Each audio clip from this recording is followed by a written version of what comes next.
على الرغم من فعل الأمر في وقت سابق واقتناع الناس بأنه غير مقصود، عادت الفنانة المغربية دنيا بطمة إلى ما اعتبره البعض إلى إهانة الملك محمد السادس. ونشرت دنيا بطمة عبر خاصية الستوري على حسابها في الانستغرام مقطع فيديو خلال إحيائها حفل زفاف، إلى أنها كررت فيه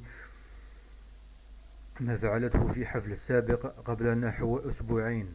وظهرت دنيا بطمة وهي مستسلمة لأحد الحاضرين وهو يقوم برمي الأوراق النقدية التي تحمل صورة الملك محمد السادس عليها، وتركتها تسقط على الأرض وهي ترقص وتدوسها بأقدامها. وأظهر مشهد لحظة تعلق الأوراق النقدية عليها، إلا أنها تركتها تسقط على الأرض.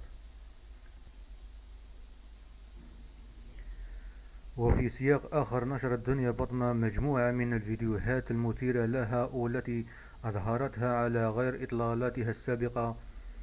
وأطلقت دنيا بطمة في أحد الفيديوهات داخل سيارتها وهي متجهة إلى الشاطئ، مرتدية قبعة من القش ونظارة شمسية مع توب أسود ضيق مفتوح الصدر، أظهر صدرها بشكل فاضح.